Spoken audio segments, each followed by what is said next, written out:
Bismillahirrahmanirrahim. Hai anak-anak, selamat pagi semuanya. Alhamdulillahirabbil alamin ya. Hari ini kita bisa berjumpa kembali. Hari Kamis tanggal 28 Januari tahun 2021. Bagaimana kabarnya sayang? Tetap semangat ya, insya Allah. Bersama Allah kita pasti bisa melalui ini dengan baik. Tuh. Baik, Bu Ana sampaikan. Assalamualaikum warahmatullahi wabarakatuh. Baik, kita awali belajar hari ini dengan basmalah. Bismillahirrahmanirrahim. Semoga Allah senantiasa memberikan kita semangat, kemudahan, kelancaran, dan keberkahan dalam setiap aktivitas kita. Oke, Khalifah Umar berpesan, raihlah ilmu, dan untuk meraih ilmu, belajarlah untuk tenang dan sabar. Jadi sebelum meraih ilmu, kita harus belajar untuk tenang dan sabar. Seperti itu. Kemudian, materi kita kali ini adalah tema 6, subtema 3. Kompetensi dasarnya masih sama ya anak-anak ya, tentang puisi. Nah, tujuan pembelajaran hari ini, siswa mampu menjelaskan makna atau isi puisi dengan benar. Yang kedua, siswa mampu mendeklamasikan puisi dengan baik. Oke, anak-anak, tema 6 cita-citaku, subtema 3 giat berusaha meraih cita-cita. Anak-anak sudah menyampaikan cita-citanya kemarin ya dalam bentuk puisi ya. Sekarang tugas kita adalah mencoba agar cita-cita itu bisa tercapai gitu ya, dengan cara giat berusaha dari sekarang, berlatihnya dari sekarang, seperti itu. Kemudian dalam puisi yang anak-anak buat kemarin tentu ada makna yang terkandung di dalamnya ya. Coba makna yang terkandung dalam puisi gitu ya. Puisi adalah ungkapan perasaan hati seseorang dalam menyampaikan sesuatu, bisa itu cita-cita, kesedihan, kegembiraan, atau apapun dia tuangkan dalam bentuk puisi gitu ya. Kemudian dalam mengungkapkan makna yang terkandung dalam puisi itu seseorang membutuhkan berdasarkan pengetahuan dan pengalaman seseorang ya. Jadi bisa berbeda-beda karena setiap orang itu pengetahuan dan pengalamannya berbeda-beda begitu. Tapi yang harus diperhatikan ketika akan memaknai puisi adalah yang pertama, membaca puisi dengan seksama, berulang-ulang sampai paham. Ini puisinya tuh apa tuh maksudnya gitu ya. Kita baca terus berulang kali. Yang kedua, bacalah setiap baris dalam bait-bait puisi dengan cermat. Jadi setelah membaca puisi, kita cermat setiap barisnya, setiap baitnya gitu ya. Yang ketiga, catatlah hal-hal pokok yang disampaikan, bisa berupa orang, benda, tempat, atau peristiwa, dan yang lainnya. Yang keempat, setelah kita punya catatan pokok tadi, susunlah catatan tersebut dalam sebuah tulisan atau paragraf ya, dengan bahasa anak-anak sendiri. Ya, kita akan berlatih ya. Nah, ini puisi berjudul Kekayaan Negeriku karya Frida. Negeri amat luas dan indah tak terkira, ribuan pulau ada di dalamnya. Alam pun kaya karenanya, begitu pula budayanya. Indonesia, itulah nama negeri tercinta, kaya wilayah, suku bangsa, budaya dan bahasa. Kami sebagai rakyatnya memang berbeda, beda asal dan budaya, tapi kami tidak kecewa karena kami tetap orang Indonesia. Baik, kita akan belajar ya apa toh isi puisi ini, apa toh makna yang terkandung dalam puisi karya Frida ini. Baik, kita mulai dari tadi ya. Awalnya membaca, kita baca berulang-ulang, kemudian kita cermati ya. Ada berapa bait ini sayang? Ada bait 1, bait kedua, dan bait yang ketiga. Kita cermati setiap baitnya, kemudian setiap barisnya, seperti itu.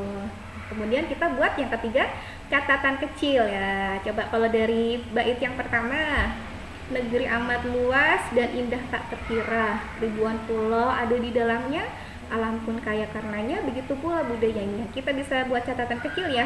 Bait 1 bisa kita coba ya, Seperti ini contohnya, negeri luas, indah, banyak pulau, kaya alam dan budaya.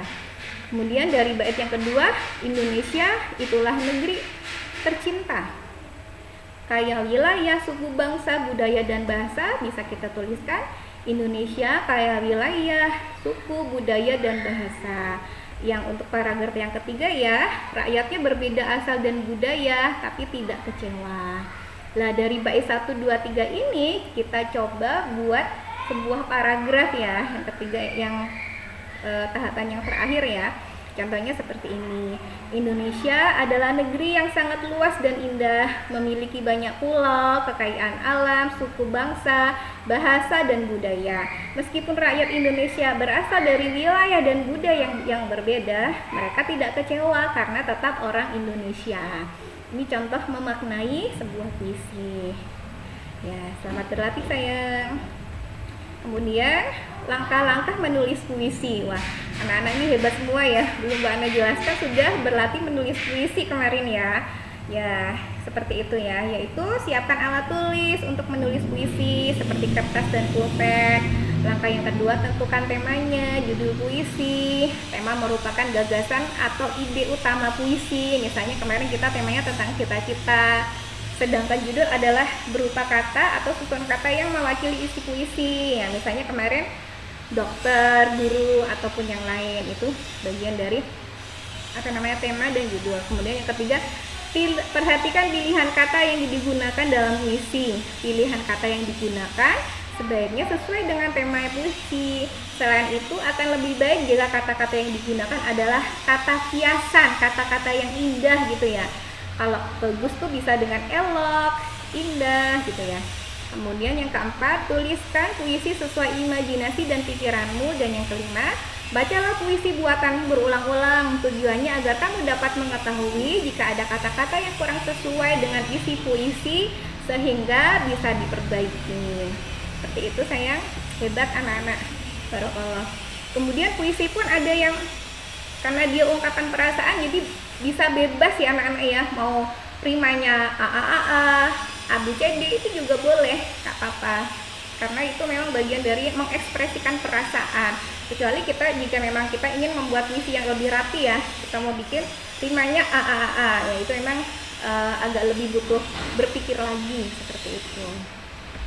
Kemudian setelah anak-anak membaca puisi, menulis puisi, kita ada kegiatan mendeklamasikan puisi, yaitu artinya adalah membacakan puisi yang disertai dengan gerak dan mimik yang sesuai gitu ya. Jadi caranya adalah yang pertama, mendeklamasikan puisi adalah membacakan puisi tersebut dengan gerak dan mimik itu atau ekspresi yang pas gitu ya.